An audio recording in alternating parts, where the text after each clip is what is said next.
That's it. Hello, YouTube. Greetings from the Talk Show for Talkers here on irishtalkers.com, the one-stop shop for the Toastmasters podcast. Well, the District 71 version of the Toastmasters podcast. We don't claim to be anything more than that, even though we have a worldwide audience. I haven't counted up recently how many countries we have listening to us, but it runs to Moira. me. Yes, Paul. We are not the District 71 version of the Toastmasters Well, podcast. I know, but that We are not a pale imitation of anything else. That's true. We are our own personages. We are indeed. Yes. And so we should be. So we are brand District 71 if we wanted to be aligned with a brand, which we are, of course, because we are funded and publicized and known, as you said, globally. Supported by, I think, is the as word. the District 71 podcast. And we're also the people who help other people in the world to get into podcasting This if is they true. ask us nicely. This is very true. Yes. Okay. So there we are. So YouTube, now that we've clarified that and stopped us getting, claims for impersonation or personation from Colorado. Impersonation. That's an interesting one. There's a word for the week for you. Personation. Yes, that's why I deliberately clipped it in there, Moira. I thought, well, we all know what impersonation is, but do we know what personation is? There you are. Yeah, indeed. There you are, YouTubers. You heard it first from Moira O'Brien. Yes, indeed. Okay, well, I'll be ready in a flash of a second. I'm just I've done it again. Anomical. Just call it astronaut. Yeah. You know. Well, it doesn't actually matter. It's just for the titles in Audacity. Oh yeah. It And it's helps me. important. Those things are fiddly little things that take up time and attention. And Indeed. And I'm in all caps, which I hate. Go away. And I see. No, I forget. Okay. That's that. Right. We are actually ready to go. we're not. Go Oh. away. Well, I You think must be actually, joking. no, I will save the project first because that saves me taking up more time later when it doesn't save quickly. So we are 2021-04-09. God, doesn't type fly when you're having fun? Type time. Now, by the way, in relation to the matter you have sent me, which shall be nameless, Yes. in the WhatsApp group, Yes. I haven't yet had time to look at it, but Okay, I well, will be please- looking at it, Please and I make will time be. as soon as possible I will. because Yes, I appreciate. I only have about 2 days left to learn it. I appreciate. I appreciate. Absolutely. Okay. Ted. By you- the way, just Yes. while we're just chatting among ourselves, do you know what I've been listening to this morning Tell and me. watching, in fact, is somebody who you know very well, who has, in my mind, become a superstar. And who- Maria Gillen. Oh, right. Now, Maria Gillen has landed herself the position of storyteller in residence in Kerry, of all places. Can you imagine? I can actually. From Cork, somebody from Cork, From landing Cork. a position as storyteller in residence in Kerry. I'm shocked myself, utterly shocked. You shouldn't be I shocked. thought we would have some of the defenders of the Kerry brand rising to oust her or something. But anyway, she is fantastic. She is the Kerry, what's it called? The Kerry Historical Museum, or Yeah. the whatever it is. She is storyteller in residence, and I listened to her tell 2 stories this morning, and my goodness, wow. Yeah. Well, she's always been good. Yeah, but I'm not talking about somebody who's good. I mean, there are people who are good all around the place, but I'm talking about somebody who is the next level up. Yeah. Yeah. Yeah. Really, really superb. Good. And she told a wonderful story, which of course I'd never heard of before. I'm trying to get in touch with her to see if she would be willing to be storyteller in residence during the Division A conference on I'm the sure 24th. she would be delighted. Well, who knows what other commitments. When people Well, that's true. rise That's to true. her level of ability, Yeah. they tend to get pounced on True. by True. the World Storytelling Foundation. Yeah. So it's really tricky, you know. Interestingly enough, I first met Maria Gillan at Bishopstown Toastmasters in 2014, and during the summer break, she and Sharon O'Neill invited me along to the comedy club in Cork, and that was my introduction to the social side of Toastmasters. Oh, I see. Yeah. Right. It's quite So, interesting, yeah. Yeah.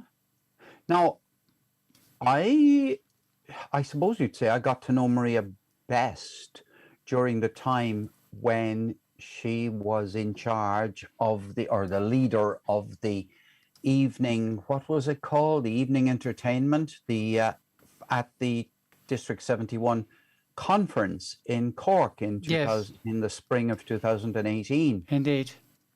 And Maria and I realized that, I think it'd be fair to say, we appreciated each other a lot. We really clicked. And ever since then, I have stayed in touch with her, but not as closely as I'd like to, because to the best of my knowledge, she isn't at the moment a member of Toastmasters. Is she not?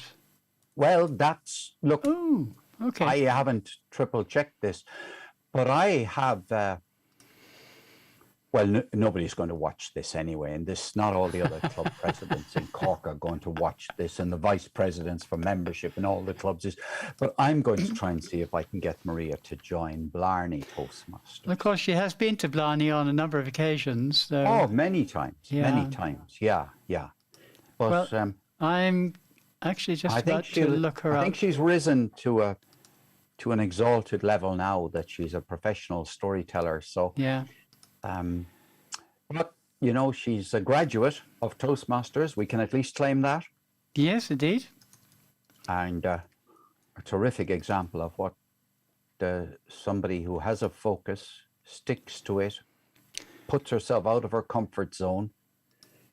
And she has. I mean, she's been at international events. You're right. She's no longer a member.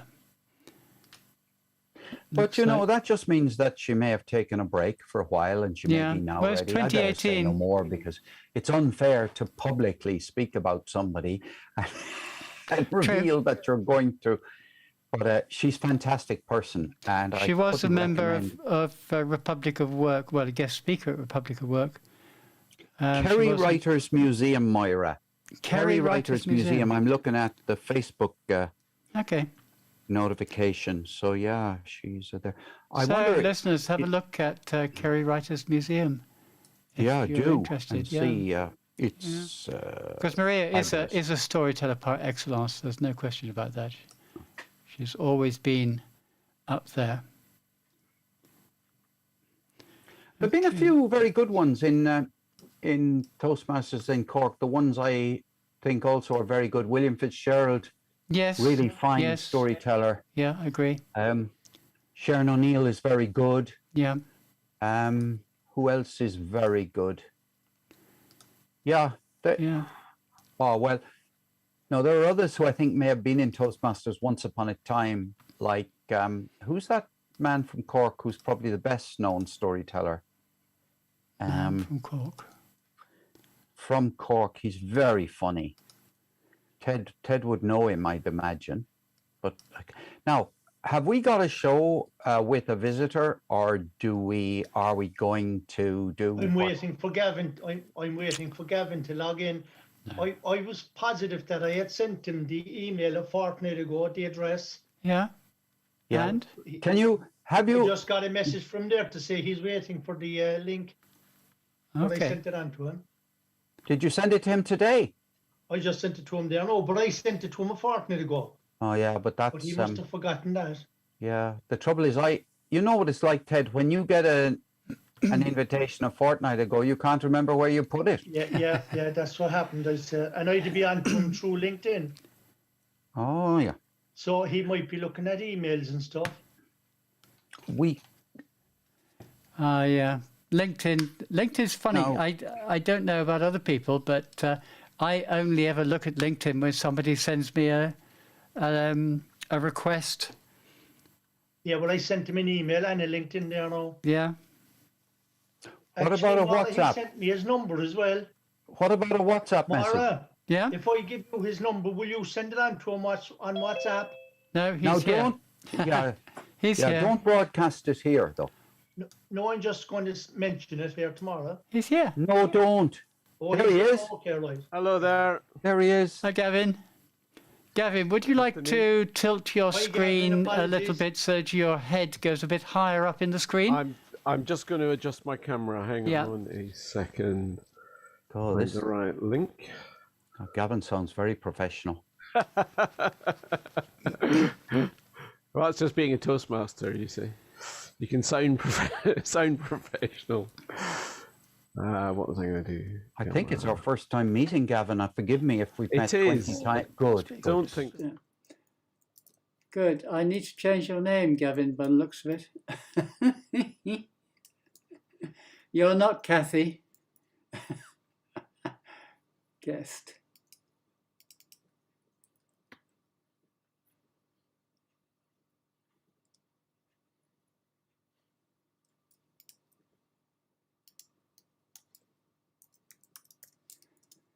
Okay.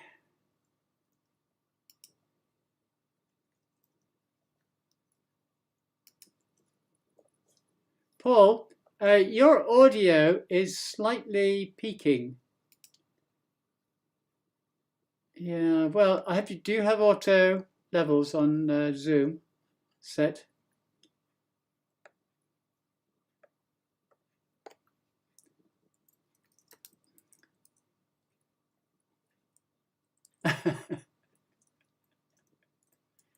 I had that word in my mind. I had locked fine in my mind. I've no idea why, because I've never heard of it before. Intuition. Lake of men's teeth. Men's teeth.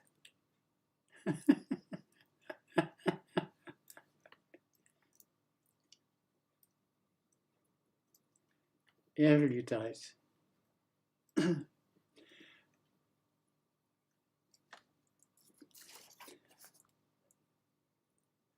Okay, folks, we're going to go into Moira, can I have a sound studio check, mood. please? Yes, Paul? Gavin, apologies. I thought I had sent on the address to you a fortnight ago. Oh, no, well, I couldn't find it anyway, so I don't sorry recall about seeing it. that. It's okay, don't worry. My apologies. We were waiting for you anyway. Okay, Paul, can you give me your sound check? Yeah, I'm talking normally now, and I won't be talking much louder than that if I can help it. Yeah, that's good. That's good. You're louder than Ted, who's always a little Louder bit. than springtime. Ted is always a little bit quiet. Louder than Ted. Right, I've changed the stream now so that during section 1, our guest is invisible. So even though you will see our guest, the YouTube audience will not. We tried to keep our guest a secret until Saturday, Gavin. Okay. Yeah, but I mean he's there right at the beginning of the stream, so. Paul and I do the eclectic stuff on segment 1. Yeah. And segment 2 then is where we interview the guest. And if you can stay with us for the entire show, then you might be asked to contribute in segment 3, but definitely in segment 4. Okay? Lovely. That'll be great. Well done. So you can talk about the Ferraris that you sell and the jigsaw puzzles that you make and all that kind of stuff. Okay, Ted, are you ready to commence? I'm ready, Moira. Okay, 3, 2, 1, go. Hello, Toastmasters, would-be Toastmasters listeners and friends. You're very welcome to the Talk Show for Talkers on irishtalkers.com. Our email address is info@irishtalkers.com. You can also find us on Facebook as the Talk Show for Talkers. And we look forward to your comments, your questions, your feedback. In fact, we regard this as evaluations. This is the lifeblood of the show. We need you to come back to us with your comments. You can also listen to previous shows on our website, irishtalkers.com. We also publish the Public Speaking Weekly. This is a roundup of links from the internet. It's all about Toastmasters, public speaking, confidence, leadership, etc. So look out for the newspaper link on our website. My name is Ted Malamphy, and I'm joined again this week by the prolific, persuasive, passionate, personable Paul O'Malley. Listeners, thank you ever so much for coming. And I do hope that I'll be at least half as good as Ted Malamphy will be this week. That would be some achievement, don't you think? Well done, Paul. That would be a magnificent achievement. And we are going to have a word of the week. We're going to have a thought for the week. We have a very special guest for you tomorrow. And I'm not going to say too much more about this guest. I know we've had emails flooding in about the impression that last week's guest made. Fantastic person, our guest last week, Kathy Shelburne, made a big impression on all of you listeners. Well, this week we're going to make a big impression too with the guest. Well, we're not going to make it. The guest is going to make it. You'll have to wait until tomorrow to hear who this person is. My thought for the week comes to us from Confucius, that confusing person that sometimes can be difficult even to spell. And the thought is this, and this resonates with me. This resonates with me.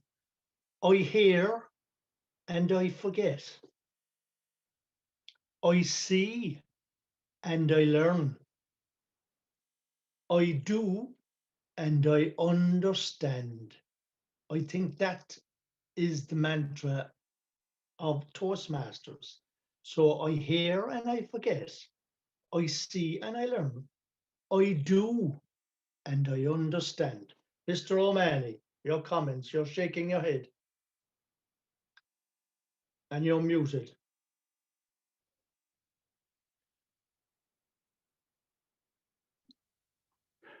Listeners, it's a well-known fact that Confucius had a disability, which he found very difficult to disguise. The disability that Confucius had, as is adequately revealed in the quotation, is that he was a visual learner. And that meant that the poor man never took in anything that he heard. You had to show him something before he learned from it. That was a huge disability, since he went around talking to people.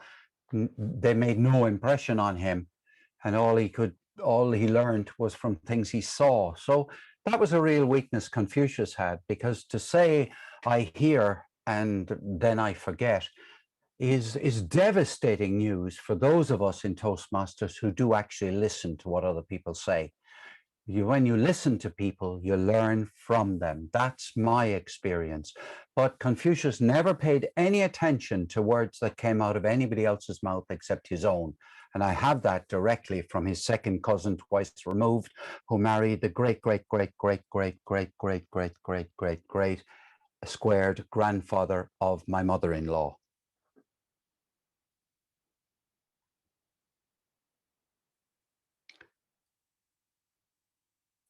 Well, there's Ted amply illustrating the Confucian approach, because he heard nothing. We heard nothing from him. But those of us who have the ability to see Ted at the moment are learning all the time. So Ted, what do you say about Confucius's inability to learn from what he heard? Well, I think you completely misconstrued and misunderstood exactly the point that was been making. You learn most by doing.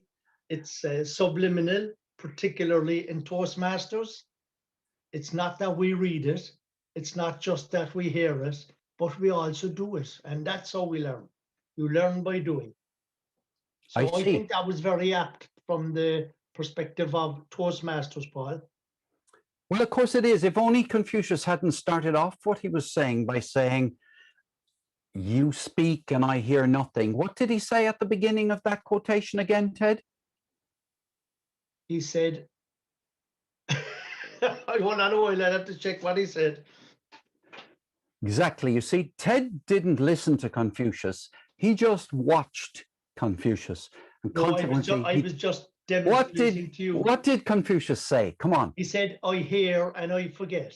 Okay, I hear and I forget. I see and I understand. Yeah, but forget all the other stuff. All the poor what did he say? Toastmasters, everybody listening to this show is saying to themselves, what's the point in hearing what these people have to say? Because I'm going to forget it in a minute. So therefore, I had to start off by trying to go inside the mind of the audience. Listeners, you are the champions, of course. I had to go inside the mind of the audience, anticipate what they might be saying, and try to prevent them from remembering nothing. So at least at this point, Ted, you are flying the flag because you're obviously a visual learner. I'm somebody who listens and closes his eyes during Toastmaster speeches so that I can listen to the content more acutely. I admit that, although when I am a judge, I do watch for some of the speech, but I do listen like crazy.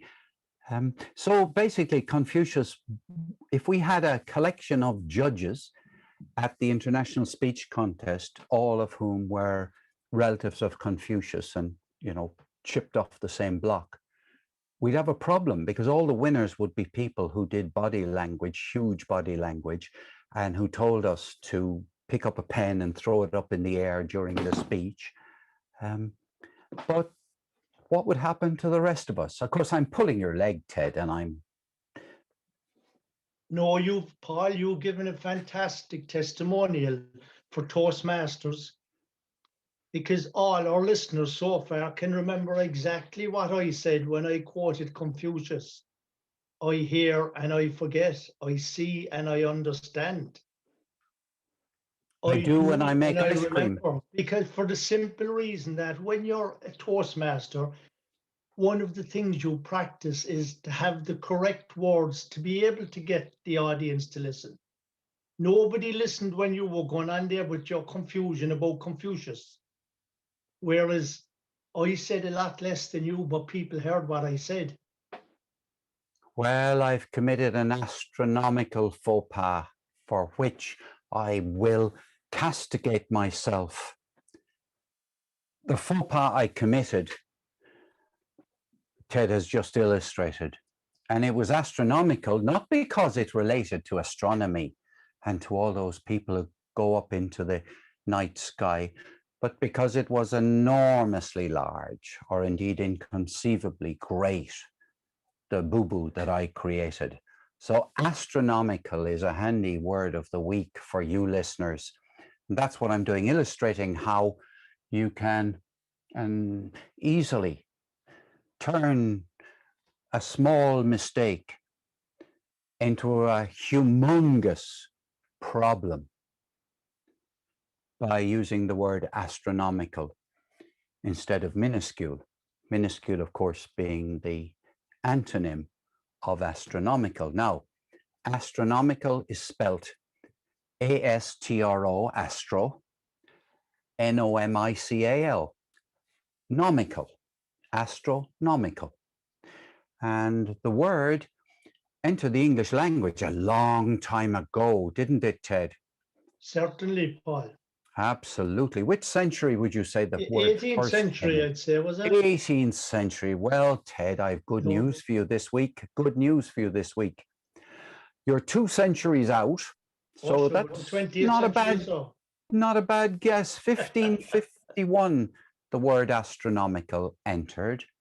And that, of course, was one of the golden ages of astronomy back in the 16th century when they were beginning to have telescopes, but we won't go down that road. Anyway, there we are. So astronomical can either mean that it has stuff to do with astronomy and all these, night sky observations, and you can talk about there being a lot of astronomical activity last night when 100 different observatories collaborated together. Or else you can talk about Paul as having committed an astronomical blunder when he took Ted Melanphy on in a duel of repartee today and lost astronomically. So there we are, Ted. It has nothing to do with playing on an AstroTurf, as football players do. But if it helps people to remember that football players earn humongous salaries and they play on AstroTurf, and that means that astronomical is another word for humongous, I'm happy enough. What do you think? I thought it was about astronauts, not just about astronomy. Well, Look, Moira is after giving us a fantastic picture there, Paul, of the Enterprise on board. So Moira has gone astronomical on us.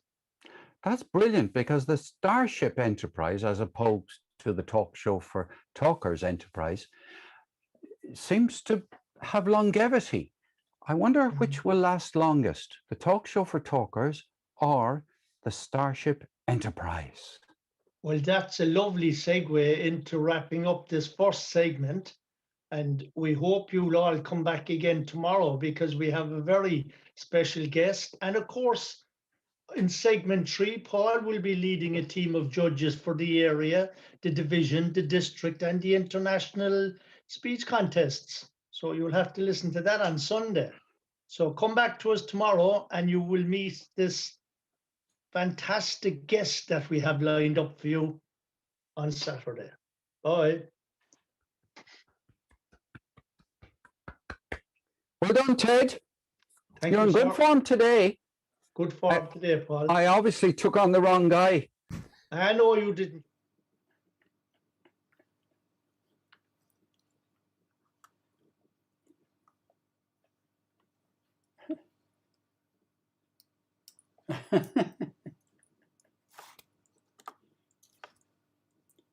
Exactly, that would be a disaster, because then no one would know where to put themselves.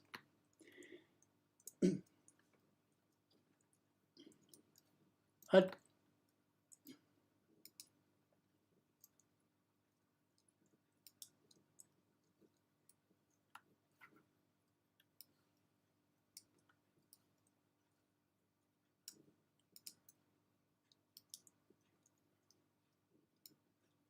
yeah, yeah, yeah. Funnily enough, that's Ted. That view is looking down from Ladies' View down to the lakes of Killarney.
Small is beautiful. Small is beautiful. Oh, that, yeah. There you go.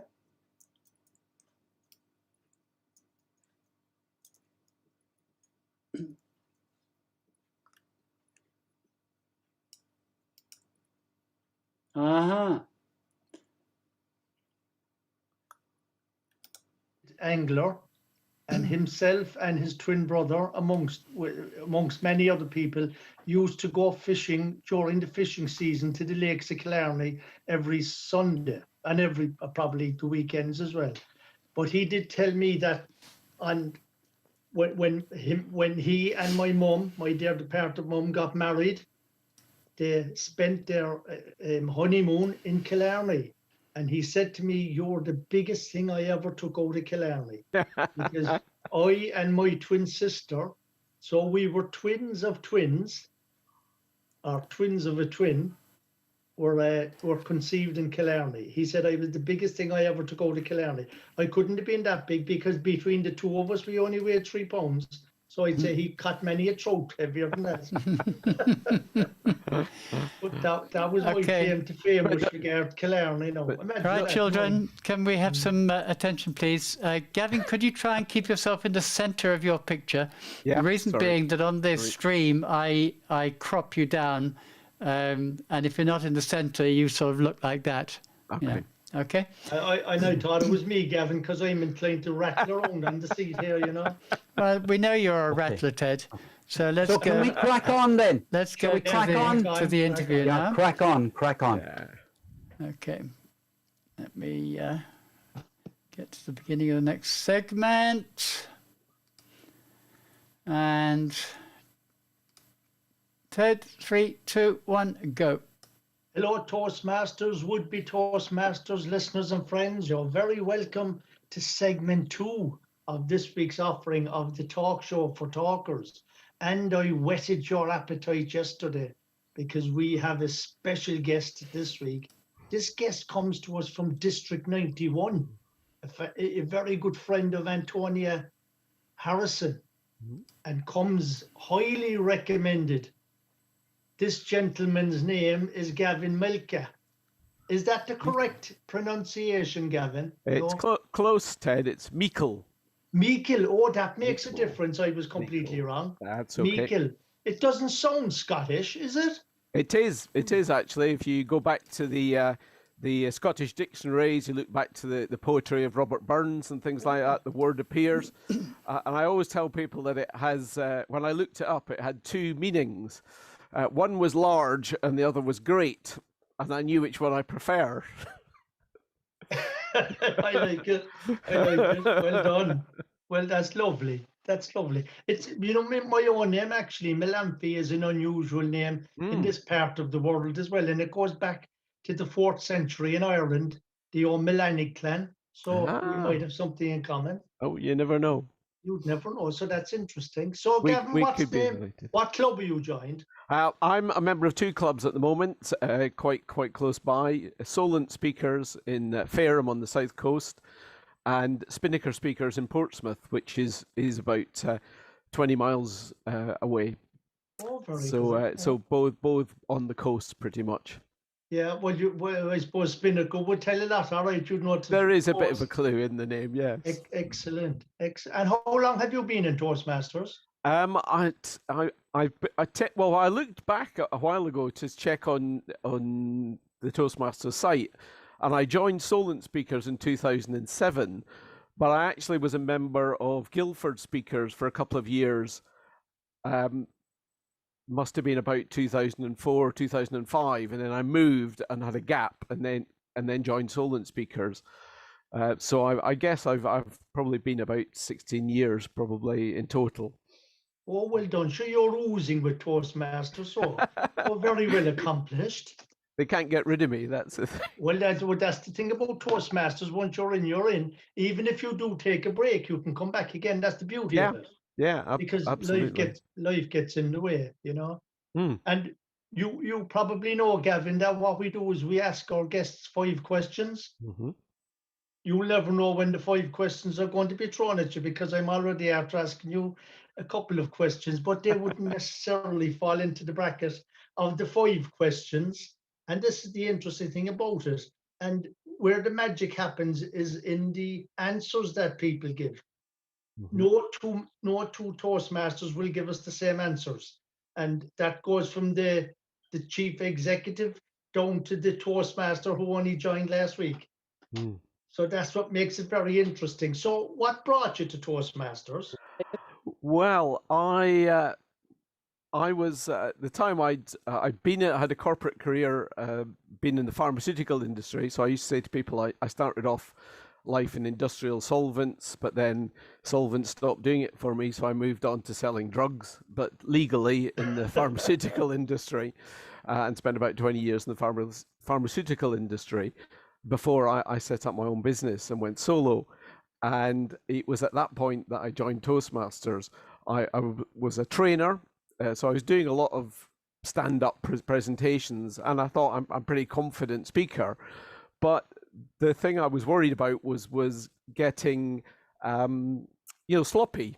We all slip into bad habits if we do something routinely without getting feedback and review. And I'd get comments from people about my the training in general, but I wouldn't get specific comments about my delivery. And I heard about Toastmasters, and they said that one of the big things was feedback, and I thought, brilliant, that's just what I'm looking for. And that's why I joined Guildford Speakers originally. Fantastic, a fantastic reason to join Toastmasters, wasn't it? Like you said, you were a trainer. What exactly was your forte? What did you train in? Was it everything pharmaceutical? No, it was, I started off sales training because that was the side of the business I was in, but I had a kind of passion for communication, because when I worked in the corporate world, I could see that a lot of the problems that the organizations had, and every organization has, mistakes and blunders and things go wrong. And it occurred to me suddenly that so many of them are down to communication or a lack of communication or miscommunication. So I got fascinated in what really was communication and the psychology of it and all sorts of examples, and started to study it. So my training business was primarily around presentation skills, communication skills, leadership, all those sort of soft interpersonal skills that are not always appreciated. I think they're taken for granted, but are actually so critical to the success of both organizations and, let's face it, relationships of any sort as well. It's all about communication at the end of the day. Fantastic. You're just after it's strange. It's funny, actually. I was talking about the magic, because what you're speaking about there is exactly what we're going to speak about in segment 4. Communication, effective communication, everything that surrounds communication. So you're going to be a treasure trove for us. And, wonderful. And the thing about treasure troves is that we've got lots of them in Scotland as well, haven't we? Absolutely. There's a lot of shared heritage between Scots and Irish, and I've spent many happy times over the years in Ireland, and it always feels like coming home. So I think we do have that shared wisdom. Yeah, that's the Gaelic blood. I feel the same even though I've never been to Scotland. Oh, I have. I beg your pardon. I was there 5 years ago. I actually met Dan Joya Hetarachi in Edinburgh. Oh, yeah. When he was over in Edinburgh in 2015, 2016. Mm-hmm. So even though you've answered the question, I'm still going to ask it. What has been the greatest benefit to you, of Toastmasters? Because you were bringing to Toastmasters what all of us were hoping to get from Toastmasters. Yeah. Gosh, I mean, there have been so many benefits from my membership. It's far exceeded what I thought I was going to get out from it. It certainly gave me that feedback. It certainly gave me that challenge to keep improving myself, to keep stretching myself. Because you think you're doing quite well, and then maybe you enter an area contest, and suddenly you come across some really good speakers and think, "Whoa, there's another level here. I need to push myself," and so on. Nowadays, having been in it 17 years, I think the biggest thing I get out of Toastmasters is the pleasure of helping other people and seeing them grow and develop. I have a sort of theory that in Toastmasters, people come in and they come in at whatever level they're at, and they bobble along at that level for a couple of speeches, and then suddenly there's a sort of step change, and you suddenly are watching, whoa, that was better. Gosh, I noticed a change. And then they bobble along at that level for a little bit, and you get another step. And I just love seeing those sort of step changes and being able to share that I've noticed that with people and see them go, I hadn't noticed that myself. You are a man after my own heart, Gavin. That's exactly the way I feel about it. In fact, I mentioned it to somebody recently in Toastmasters, that all of a sudden you discover that the magic is not on what you get from Toastmasters, it's when you start giving back. Absolutely. Then you see the real benefit of Toastmasters. And you mentioned the word challenge. What has been your biggest challenge in Toastmasters? Ooh, interesting one. My biggest challenge, I think, was when I was an area director back in the day, and or area governor as it was back in those days, and I had quite a long, narrow area, so I was at one end of my area, so I had a lot of travel and I had a lot of clubs that I'd never really met before. So getting to know those clubs and getting to understand, how they worked, what their ethos was, their style.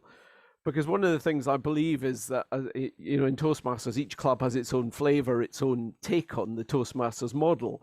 And I'm not in favor of kind of forcing clubs down a particular route. I think they need to make the most of their own kind of personality and style.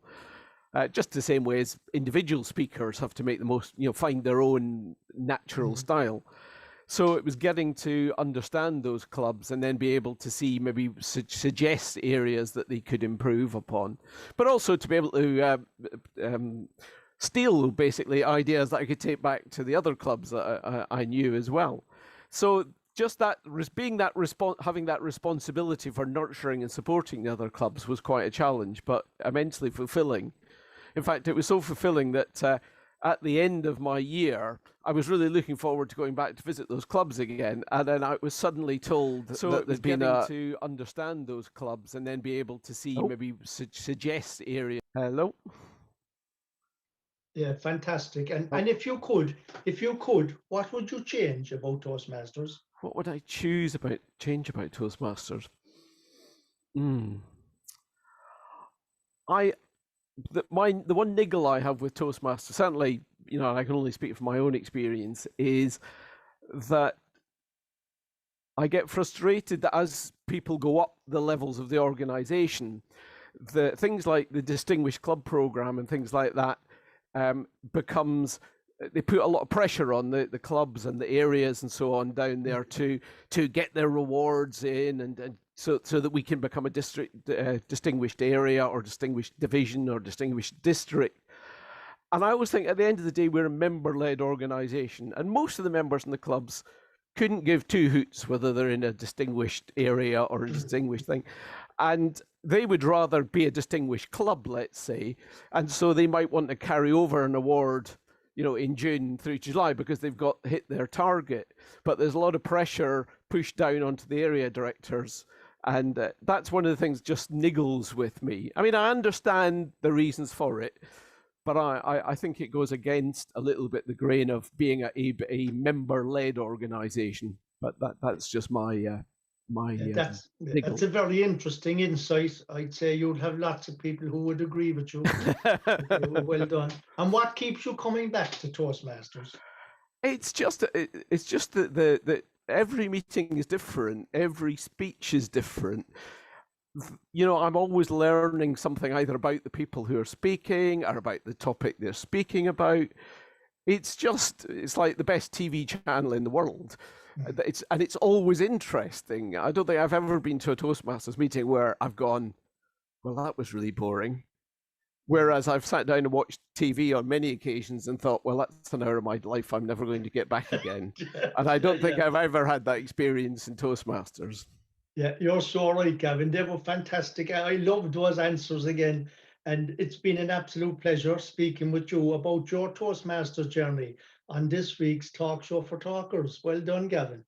Thank you. It's been an astronomical experience. Well, I like it. Where did you learn that word? Well done. So come back tomorrow, folks, where Paul will be telling us all about judges at all the various contests and competitions in Toastmasters.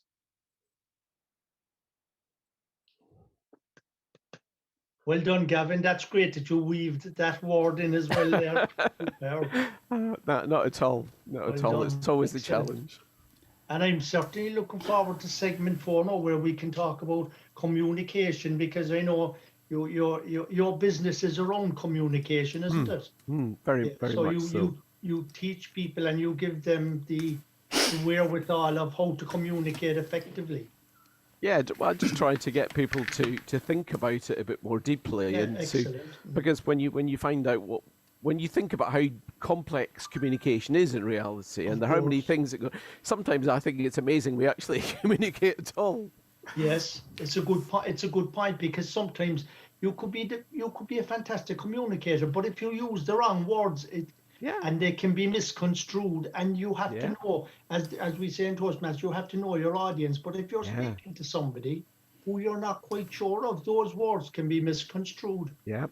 Yeah. And it can be quite dangerous. So you get into And sometimes we just, we use the same words, we're speaking the same language, but that we interpret that word in a different way. yes. And therefore there's a miscommunication, and suddenly the conversation can change dramatically. Okay, folks, let's keep the conversation for the podcast. Okay, right. Oh yeah, Gavin.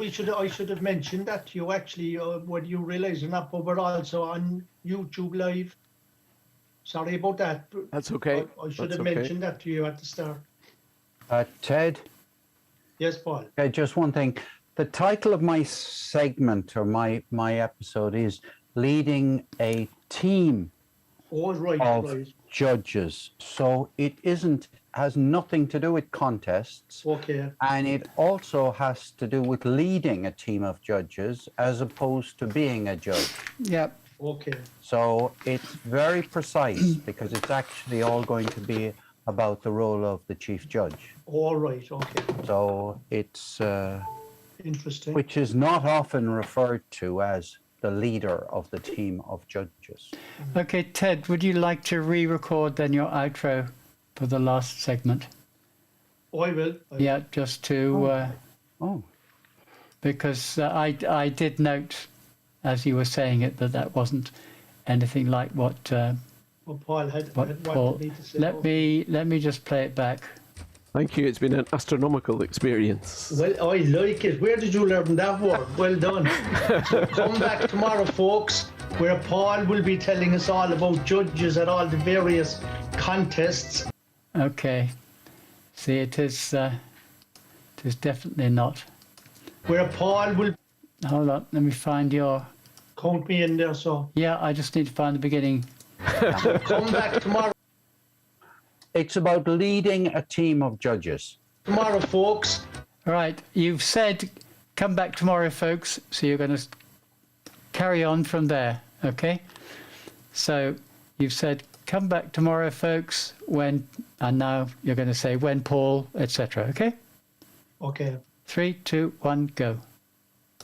Come back tomorrow, folks, where Paul will be speaking about leading a team of judges in all the various contests in Toastmasters. Okay, I can delete the duplication.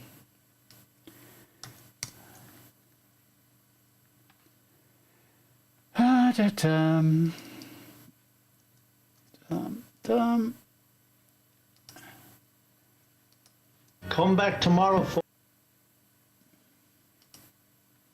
Come back tomorrow, folks, where Paul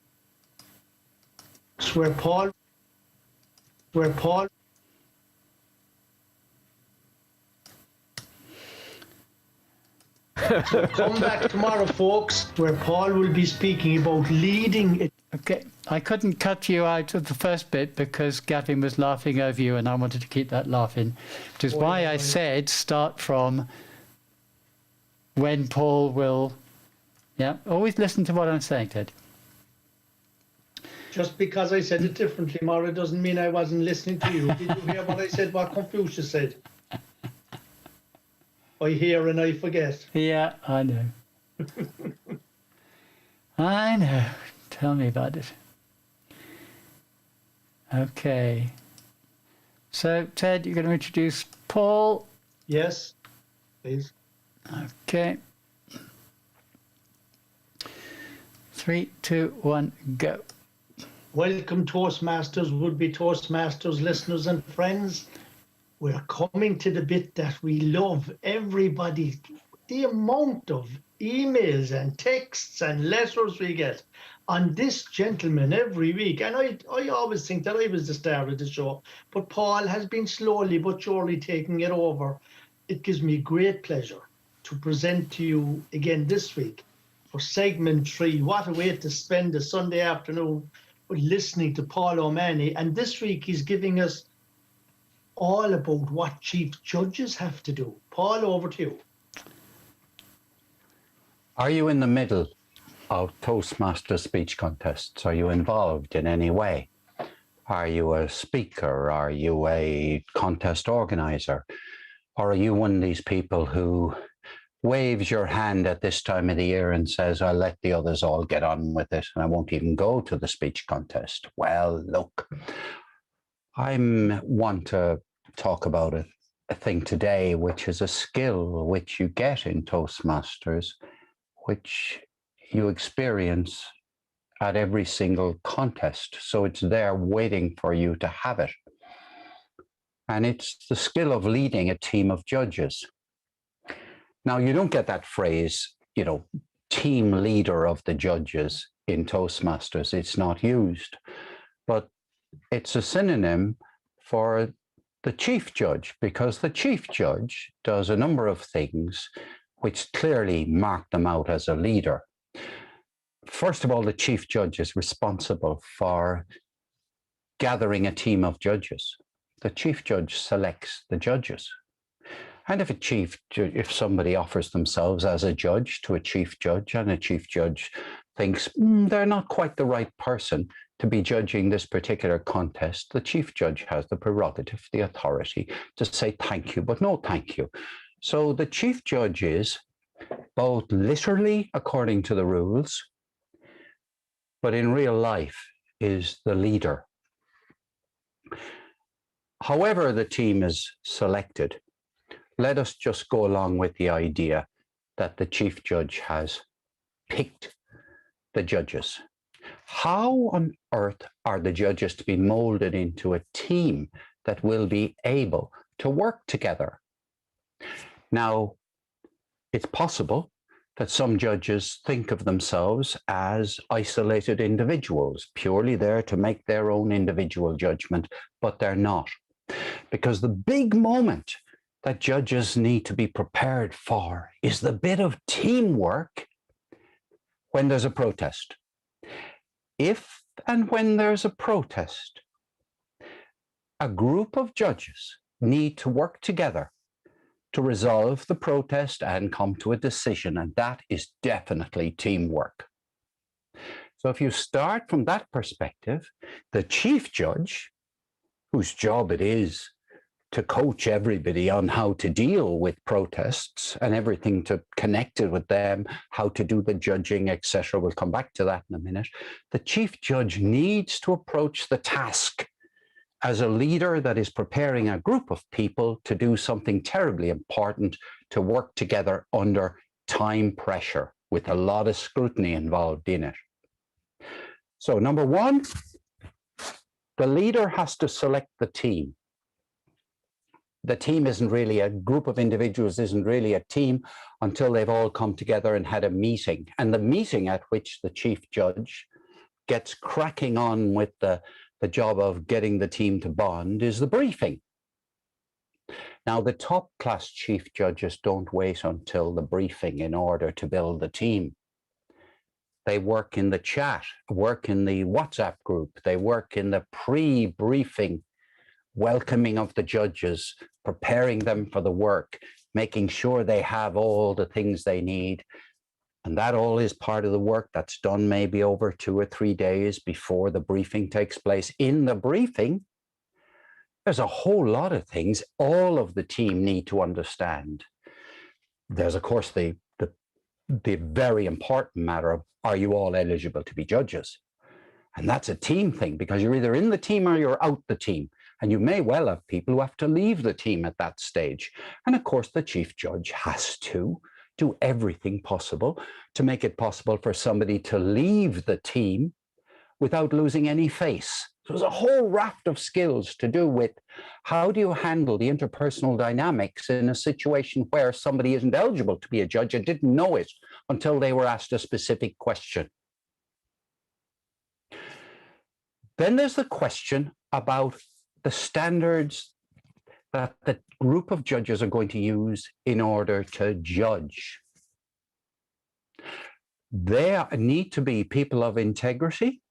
They need to be people who will judge things without prejudice against any of the contestants. And the chief judge has to make sure they all understand that role and has to notice anything that people might say or do which would call into question their ability to judge without prejudice. The chief judge has to find out publicly in front of everybody, are there any of you here who have been wronged by any of the contestants, who might feel some resentment? Or are there any of you here who are in business with any of the contestants? You know, pros and for and against. No, you can't have somebody who's a judge in the team if they are in the same business as somebody, because that the optics wouldn't be right. You can't have somebody in the team who's run off with your wife. You can't have that. You have to have, you know, real, calm, thoughtful, you know, that has to be built, and that's part of team building. And then you have judging standards. You people, all the judges, you want your team all to be looking at the same thing. So you need, for example, to pick one tiny thing, you need to go through the judging criteria so that, for example, if it says that, let's take the evaluation contest, that the analysis will be focused. It'll have focus. The word focus is used in there, in the documents. You'll see it. Now, there's a difference between a scattergun approach that praises the speaker for the 17 things the speaker did well, and an evaluator who focuses in on one or two things and goes into them in depth. You should get higher points for that. And it's a chief judge's responsibility to train and coach the judges. This is all what leadership is about. Leadership is about team selection, it's about team development, team coaching.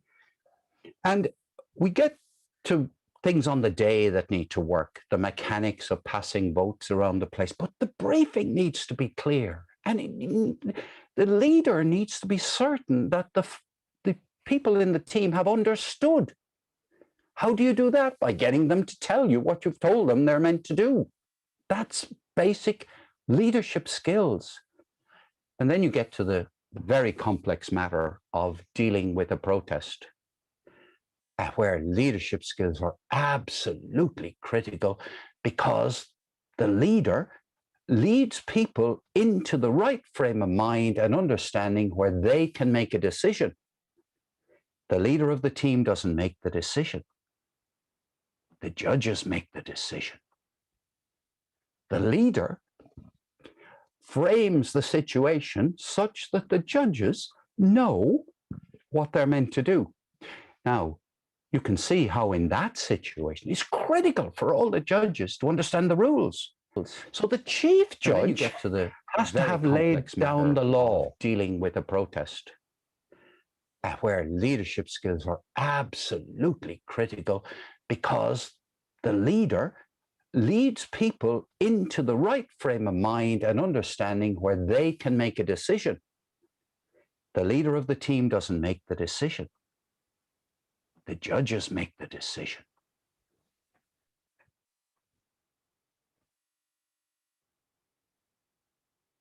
Okay, interruption. What on earth Sorry, happened? Paul. Sorry, Paul. Is recording you. No, I don't know. The audio from my computer changed on its own.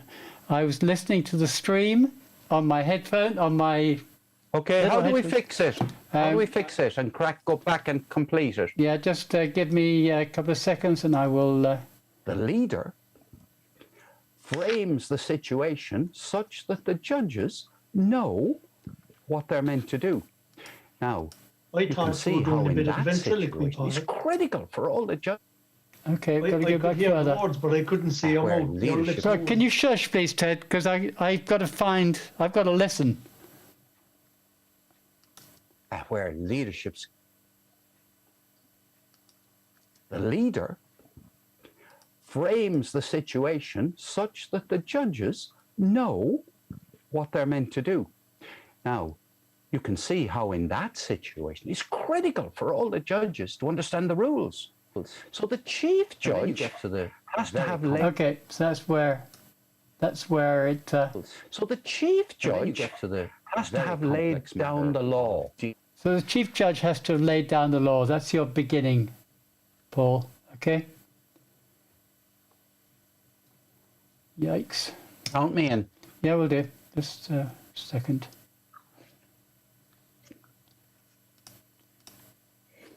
Three, two, one, go. The chief judge has to have laid down the law.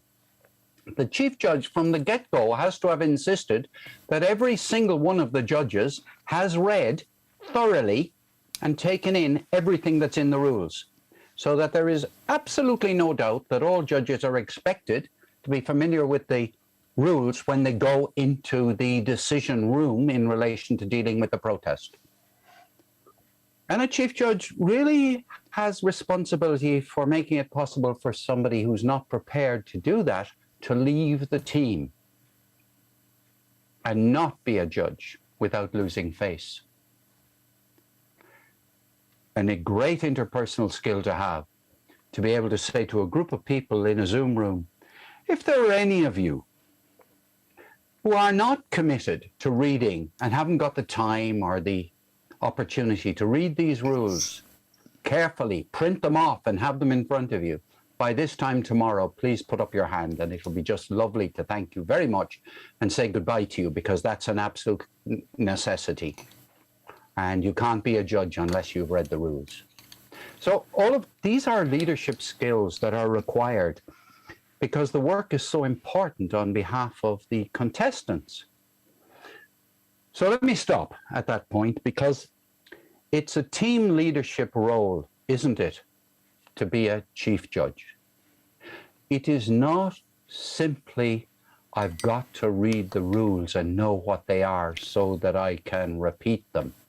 It's an interpersonal, influential role, which is all about standards, all about providing the individual contestants with a fair opportunity to shine and with assurance that we are a team who know what we're doing. If people connected with the contest have a feeling that the chief judge isn't the leader of the judges, there's going to be nervousness around. So I think that as a leadership project for a Toastmaster, there's got to be huge learning in developing yourself so that you can be a chief judge. The best place to start is in the club with a mentor. An inexperienced chief judge is best accompanied by an experienced chief judge who has been a success. There's no point in having an experienced chief judge who hasn't been a success. You want a chief judge who has succeeded with you as a mentor. You get going at the club level. That helps, makes you a candidate to be a chief judge at the area level. And nobody in their right mind would appoint somebody to be a chief judge at an area contest unless they'd been a chief judge at a club contest, would they? And this same philosophy goes all the way up. Now, one last thing to mention, because it'll affect everybody. When you're selecting judges, at club level, you need a mixture of experienced judges and inexperienced judges. That's good, because that's succession planning. That's bringing people on. You need a gender balance in judges. You need to have an age balance in judges. And when you get to the district level, you need a cultural balance, because the winner at district level is going into an international arena where people from all over the world are going to be judging. So ideally, at district level, the judges will be from different cultural backgrounds, because that way the strongest speech will go through. Other than that, if they were all from one ethnic background, one limited cultural background, a speech could go through because it appealed to one group of people, and once it got exposed internationally, it isn't going to wash. So with that in mind, I wish all of you who are now looking forward to being leader of the judges, I wish you all great success.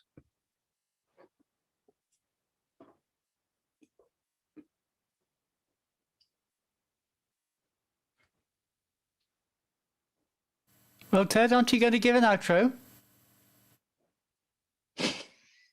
I thought Paul was going to give the outro. Okay, guys, look, let's not have the long pregnant pauses. I said I wish you all success. Now, would you like to say anything, Ted? It's over to you to close down the segment, but you can say anything you want quickly first, okay? Well done, Paul. You would make a great chief judge, and we're going to be speaking to you tomorrow with our guest from this week, Gavin Meikle. And we're going to be speaking about communication. So come back tomorrow to listen to segment 4 of the Talk Show for Talkers.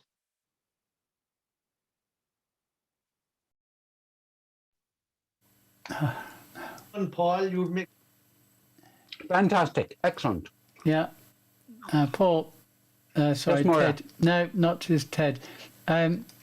Ted, whenever we have a break like that and you're going to come in and say something, always give a pause before you start. Right? That saves me having to go to the exact point that you started talking, because you started talking immediately after Paul. And I thought my pause was too long altogether when you said, are you going to give us an outro? Right. Okay. Well done, Paul. You would make a great chief judge. Okay. Cut, cut, cut, cut, cut, cut, cut, cut, cut, cut, cut, cut, cut, cut. You see what I have to put up with every week now, Gavin? Well, I'm only cutting out half a minute. Ted, I'm very strong on the theory. I know all the Well done, I know all Paul. the things that need to be thought about and done. It doesn't mean I'm as strong as others in the execution. Exactly. That's why, for example, some of the greatest golf coaches never hit a golf ball half as well as the people they're coaching. All right. They have a different set of skills. Yeah. That's true. It's a good point. Actually, Paul, I would have loved if you had called us in there on your soliloquy on chief judges, because you gave us you gave us a forensic look into what a chief judge is. But when you're a Toastmaster, when you're a club member, we don't get that kind of training, or we don't get that kind of feedback.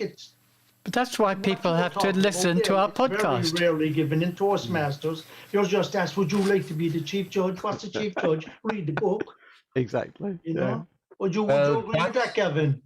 I would. I think it's one of those things. I mean, I really enjoyed listening to Paul's discussion there, because it really focuses it, and it made me think about all the little nuances of the role that you sometimes skim over. But I did it deliberately, Ted, because at this time, because there are people who have yet to hold their area contests and their division and even the district. And I did it deliberately so that this particular segment, this particular episode can be, if people are motivated enough, can be sent to people who are, even to people who are going to select chief judges, contest organizers. I agree with you. Because I totally agree with you. I've seen it. Will you be a judge? People aren't even told a chief judge, even. A chief judge, a judge, and there's a reason, actually, because there is no group of people who have as their job for the entire year, let's say, to make sure we have good contest chairs, make sure we have good contest chief judges, make sure we have good judges. Now, there's no body in Cork. I'm the division director. I didn't appoint anybody during the last year to be in charge of quality assurance for all contests. Now, if I had my time again, I might. Yes. It's a great role for It's someone a great role. And as you interested in it. mentioned there, who decides on how successful a chief judge was? I mean, the real job of the chief judge is when there is. Yeah.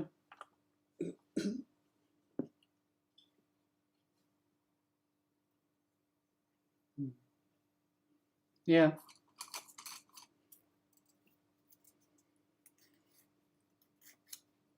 Hmm.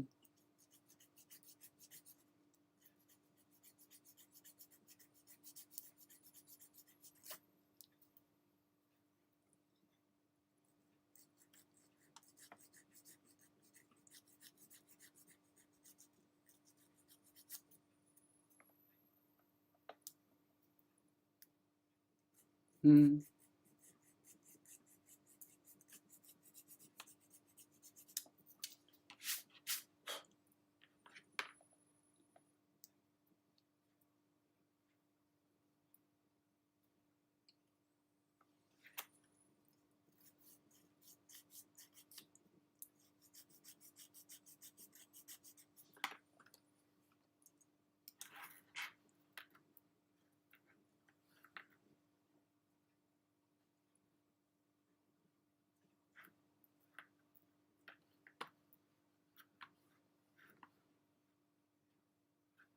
Hmm. What the hell? What's going on?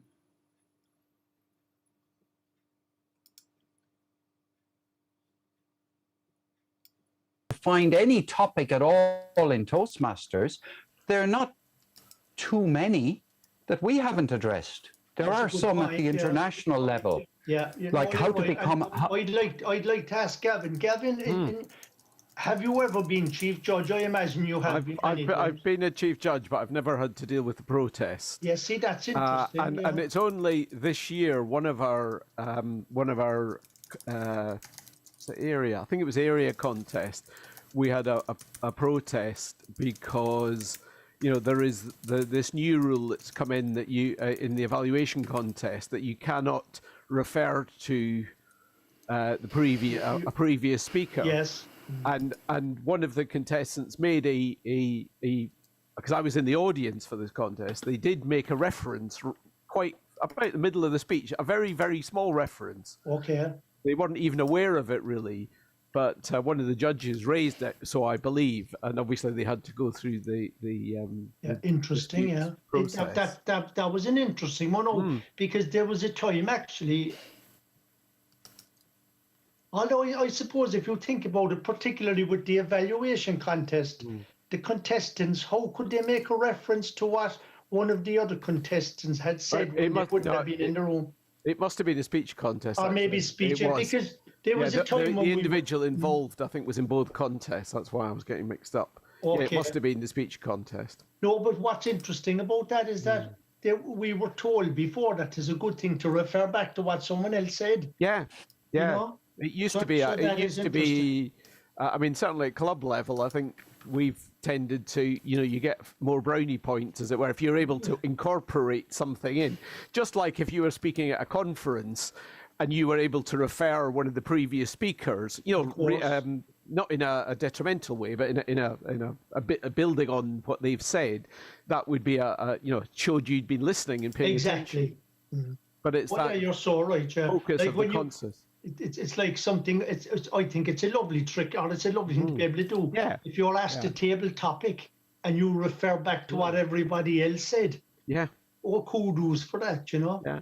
So but I think from what Paul was saying there about the analogy of the fireman, having some kind of training session where you either you have a videoed speech contest where people have deliberately, somebody has clearly made some sort of violation. I don't know how you would do it, but to simulate that and then simulate what it would be like to have to manage that dispute would be quite a useful exercise to have. Yes, yeah. Well, I was involved in an area contest recently as chief judge, and we better, Ted, just a small point, we better not refer to any real cases of any contests. I know I've been before the High Court. We better just say that we've been chief judges and leave it at that, But that's where the learning, is done, But, there's no end of learning. The thing that isn't done, because you see, you could be making training videos or everything forever, but having a good mentor who's been there, that is the real key, I think, in Toastmasters, because you have individual needs. That makes sense, yeah. If you have a mentor or a coach who's been there, done it, or even can help you think it through. Yeah. Even simple things like, somebody's going to be a chief judge and their mentor says, okay, have you read the rules? Okay, show me your rule book. Have you made any notes? Have you highlighted any of the new rules? Okay, right. Explain to me, just as a practice in advance, so that you'll be ready to explain to the judges. Take me through the ethics part of the judge's declaration. Just to brief me as if I was a judge. And that's mentoring. But having said that, Paul, that is mentoring. But of the mentors that I've had in my 12 years in Toastmasters, I have never had a mentor who said to me, if you're ever selected as the chief judge, this is what you have to watch for.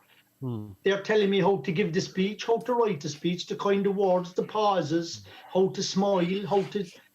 Never ever did any of them. So I think that's a great point you've made today. But the other side of it is, and this is the complication, when somebody has a mentor, it's a longer term relationship in which the responsibility is really on the mentee to say to their mentor, by the way, I'm thinking of becoming a chief judge.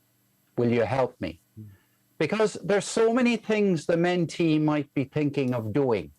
So it's better for a mentor to wait until the other person says, hey, I've been asked to be a chief judge. Do you think I should do it? Yeah, no, that's different than saying, I'm thinking of becoming a chief judge. Because none of us became chief judges until we were asked. We never thought about it. Well, that's true. Yeah, absolutely, Ted. But all of these possibilities, someone's asked me to be a contest chair. Someone's asked me to be a timer at the district level. Mentors are there to be able to help people.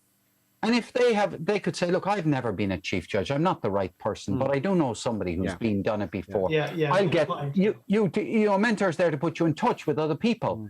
Now, thing is, we all know that this is done thoroughly and professionally in a few places, and the rest of us muddle around trying to get the best out of it. And some people can't even spell mentor, It's and we're all doing I think what we do at the start of the year is a good idea, actually, that you get the chief judge for each part of the district. Like, for instance, you have a chief judge on your side of the pond, Gavin, and we have a chief judge who is our mentor as a chief judge, Anthony Galvin. Yeah.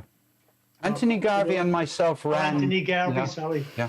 No, but we ran two workshops this year in District 71. Very good too, yeah.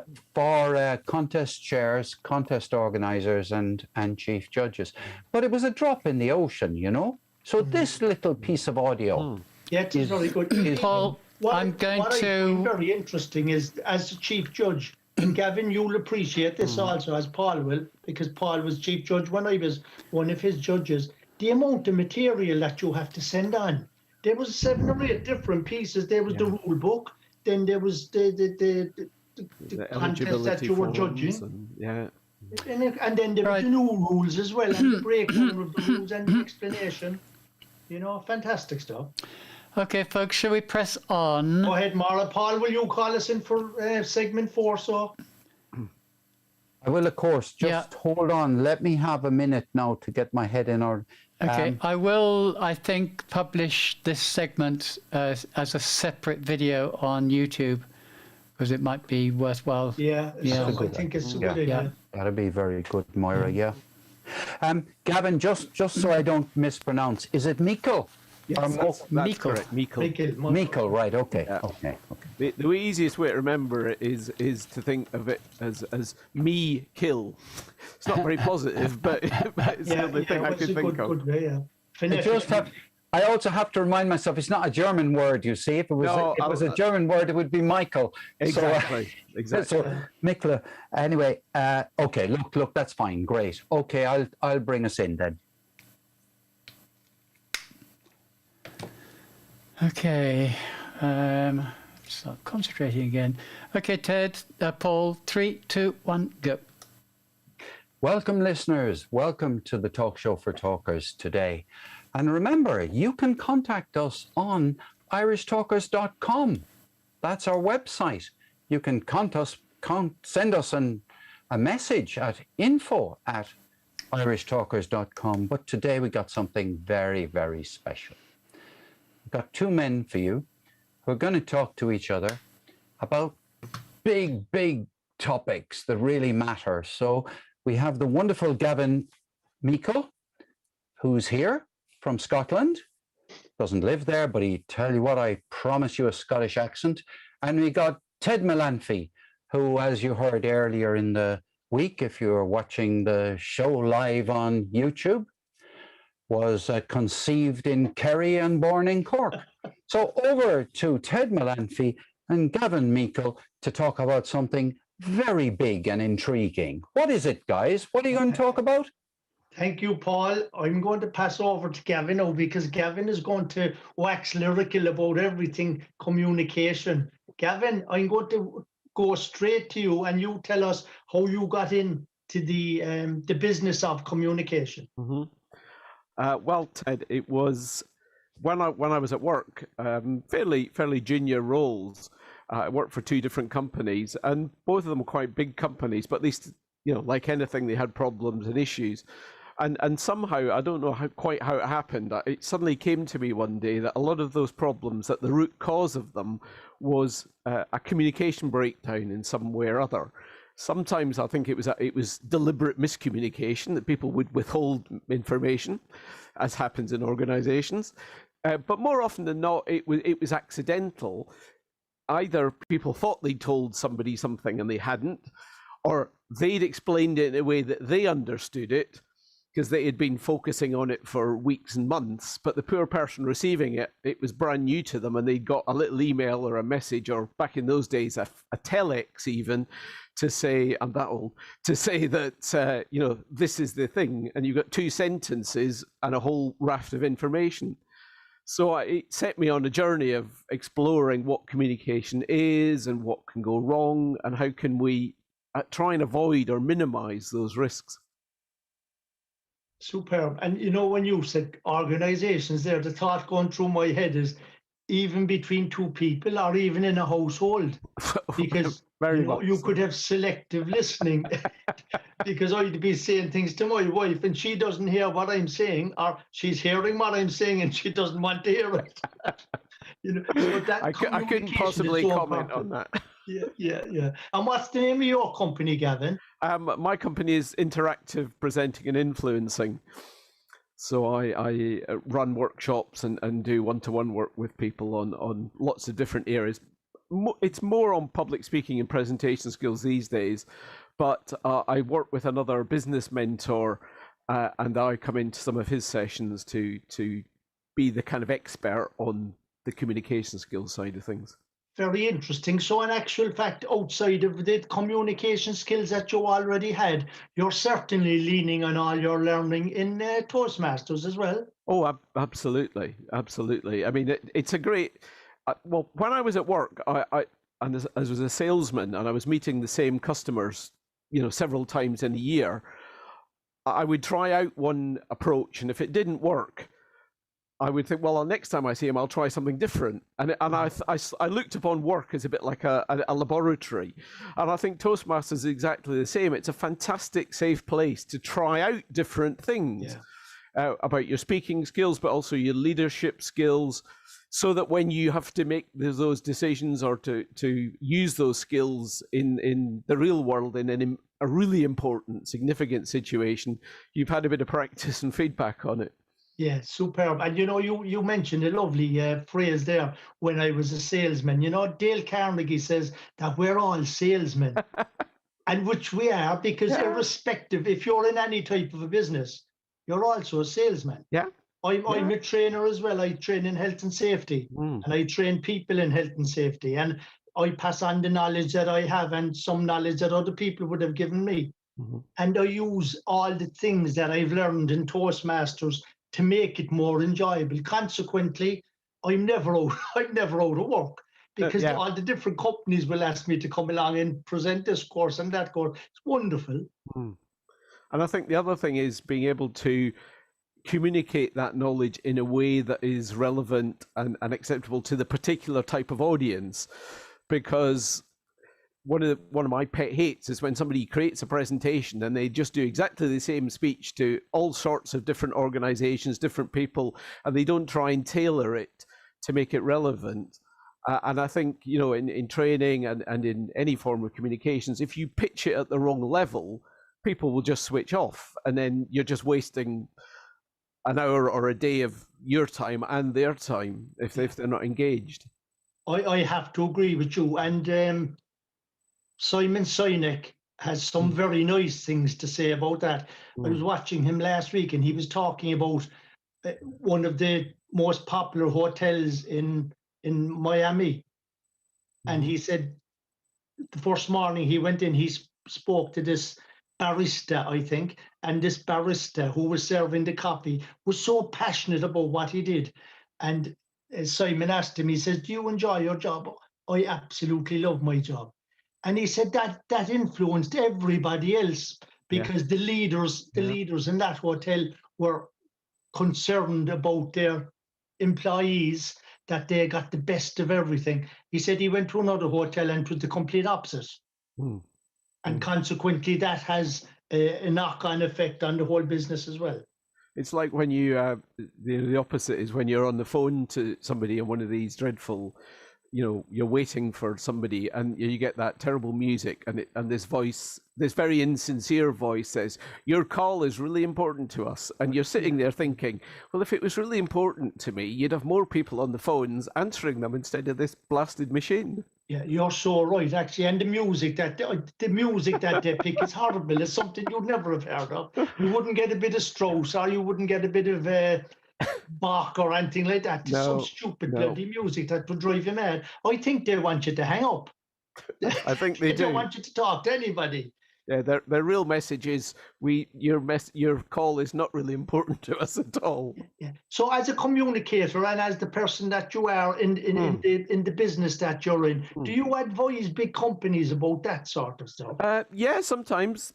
Sometimes it's junior people, sometimes it's senior people. I mean, I once worked with an insurance brokerage, and I was working with one of the directors, the board level directors. And he said, "Would you come in and do a workshop for my fellow directors?" And I said, "Yeah, no problem." And I went up to London, got there, and he met me and he said, "I'm really sorry, but there's just me and the operations director. All the other directors have called off. They've chickened out." And I said, "Well, that's fine, whatever." And they said that one of their issues was that they were having problems when they presented to their MD. Because they'd get into their presentation, they'd be 5 minutes into the presentation, and the MD would interrupt them and start asking them questions. And they got really annoyed that he was interrupting them before they were ready. And when I asked them, how did they present? They were both kind of quite analytical people. So they give chapter and verse on what the problem was and all the potential causes and all the research they'd done, and it'd be 30 minutes before they got to a solution. Yeah. And when I explained that to them and said, "I'm not surprised that your MD interrupts you. You're literally presenting the information back to front. Start with this, summarize the problem and give him a solution, and then allow him to ask some questions about it." And they too looked at me and went, I just never thought of it like that way. Because I think that's one of the challenges. We communicate in the way that we like to communicate or to be communicated to, and we assume that everybody else likes to be, processes information in the same level of detail, and we don't. So if you can, depending on how well you know your audience or the individuals, tailor the way you present information to suit the person that's receiving it, you can get the communication starts to flow, I always think, rather than hitting a brick wall. That's a fantastic tip you're after giving to the world there. That's beautiful. I love that. Thank you. Gavin. Paul, yes. Gavin, every month the Toastmaster magazine comes out, and it contains almost every month lots of tips and suggestions and case studies about communications. And I just wondered, first of all, do you ever read it? And secondly, have you found, if you have read it, have you found anything useful in it? Or where do you go for good stuff that you might use in your business? Yeah, I do read the Toastmasters magazine, not as often as I used to. Now that it's online, I tend to forget about the fact that it's actually there. Although I've been asked to write an article for the magazine in about June or July time. So I've been paying a little bit more attention to it lately, just to get a sense of the style and the flow that they're looking for. But I get most of my stories, I think. I've been an avid reader and listener on speakers about this particular topic. But nowadays, I think I seem to have a memory for picking up stories, and if I see an example of something that I think is a great example of a principle I understand, I kind of mentally file that away, and then I can use it when I'm writing or when I'm speaking. I just seem to have that sort of mind that I don't need to write a lot of these things down. They just, particularly if they're funny stories or unusual stories, and we all know how powerful stories are as a method of communicating a point. And I think, it's all very well to tell somebody about a theory about this, but if you can give an example of it, then it sticks much more. And how did you get picked up and asked to write an article for the magazine? I've never been picked up and asked to write for the magazine. I just about fell off my chair when I got the email, but I was recommended by another Toastmaster who obviously had been in discussion with somebody in Toastmasters International, and because it's about training, and he was a kind of an expert on training, and they said, we're looking for somebody to write about this, and he said, I know just the man, and he put my name forward, thankfully. So I've got to make sure I live up to his expectations as well as my own. Yeah, that's a time-honored way of helping people to get ahead, to recommend them to somebody else. And that's lovely. And do you like making speeches in Toastmasters then? Or yes. If you had a choice between, we're going to let you compete in the district final, or alternatively, we're going to give you the job of coaching the district winner to the next level of the contest. Which will you take, Gavin? I would have to be coaching the next winner, I have to say. To me, I would love to take part in a district final. I've never got that far. I've got to division, but never to district. But I love the coaching side of things, and this year I've had the pleasure of coaching a couple of different people from two different clubs to get them through. Both of them got to division level, which was great. And being part of that process, and also being part of a team of mentors, because there were about three of us who were advising this particular person. And being able to see, because sometimes we couldn't make every meeting, so we'd see the Zoom recordings of what they'd been told, and we could make comment. And it was really interesting to hear other people mentoring somebody on that topic. I find it really educational as well, because different people were picking up on different aspects of it, although we all had the same overall thrust, I think, for the speaker. So you're like, well, let's call the speaker Joe, just for sake of argument. So you're all Team Joe? Mm-hmm. Great. So that's helping Joe to succeed, let's say, at the district level. Yeah. You're part of Team Joe, and there's a few of you in Team Joe. Yeah. That's... I mean, I think one of the first district contests I went to was when we were still in District 71. And I went to, I think it was Sligo conference, and we had a gentleman from my club was in the district final. And I'd given it, I was not that experienced a member at the time. And I remember chatting to one of the other contestants, and he had this team of about 4 people there, and they were all, oh yeah, we've been coaching him and all this sort of thing. And I remember thinking, that's a bit, taking it a bit seriously, isn't it? My God, we didn't even thought of that. It's just a bit of fun, this, isn't it? But over the years, I've sort of, seen it and thought, actually, well, why not help somebody if they've got the desire to want to progress? And I mean, for me, whether they win the contest or not is irrelevant. It's whether they progress. I mean, and the 2 people I had the pleasure of mentoring this year, both dramatically improved over the 3 speeches, and they were, none of them got past the division level, but they were all incredibly happy with their performance and had enjoyed the process. And both of them have gone on to give speeches about that back to their clubs, about the value of taking part in a contest. So I think it was nice to see that start dissociating it. The winning is nice, but actually, it sounds corny, I know, but I really do think it's the taking part. It's that impetus to stretch yourself. I have to ask you just one last question, Gavin. Are you available to be a coach for looking into the future now, to some people who might be looking for a good coach, somebody with a track record of never having failed to help their speaker to get to the next level, somebody with that good a track record as you have? Would you be available for requests? Absolutely. If I can help somebody and I've got the time to fit it in, Well done. Ted, will you get his details, Ted, please? I have them. Good. I'd like to be his agent. Right. Okay. Yeah. And that brings us to a nice conclusion to this week's Talk Show for Talkers and our very special guest. What a pleasure it was for us, Paul and I, to be speaking with Gavin Meikle. Gavin, it's been a pleasure. Thank you, sir. It's been a pleasure. Thank you very much indeed. I've thoroughly enjoyed myself. Well done. Make sure you listen Saturday now, Gavin, and get all the Solent speakers and the spinnakers. Get them all to listen in. I will do. Done.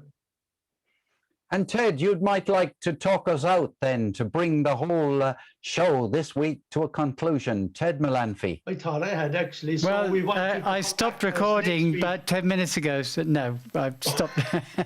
I stopped recording 10 seconds ago. Okay, that's fine. Yeah, that's fine. Make sure you I just wasn't sure. No, Gavin. Well done. Get all the soul. Yeah.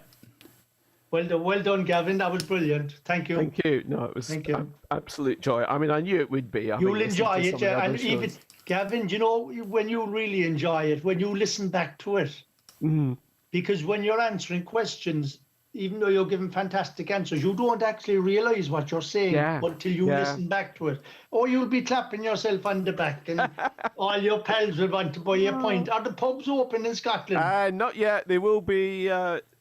When is it? I think we can drink outside from the 12th of April.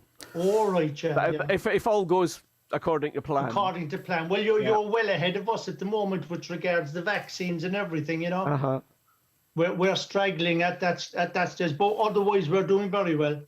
Good. So we're hoping that we'll be back in the pubs fairly soon. Imagine Ireland without having a pub open. I know. It doesn't. It's unbelievable.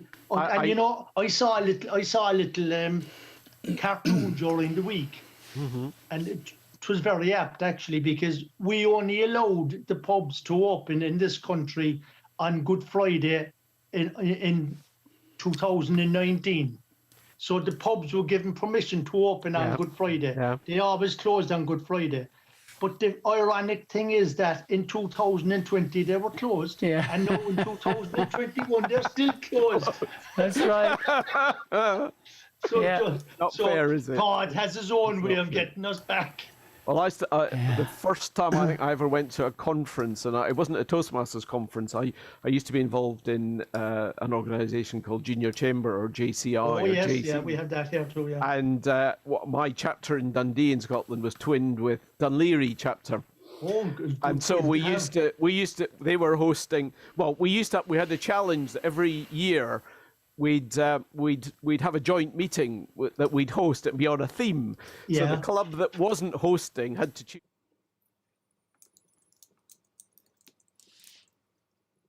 the Fitzpatrick's Castle Hotel in.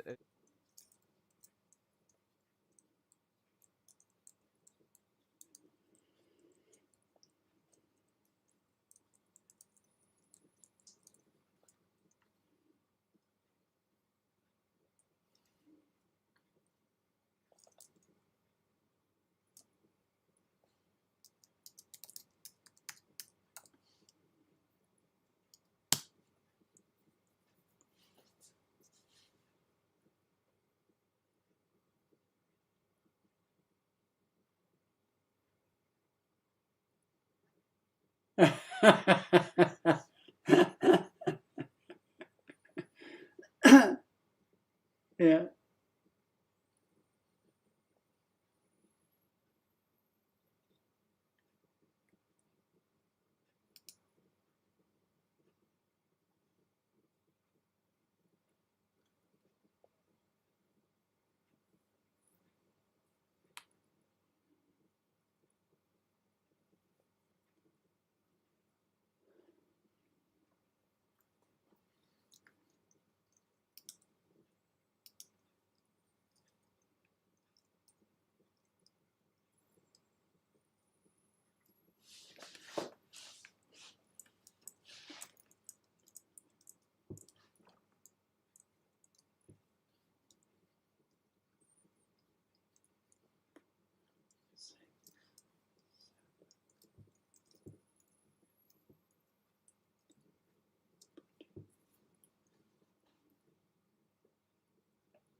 Oh, what is going on?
Oh, fuck. One bloody thing.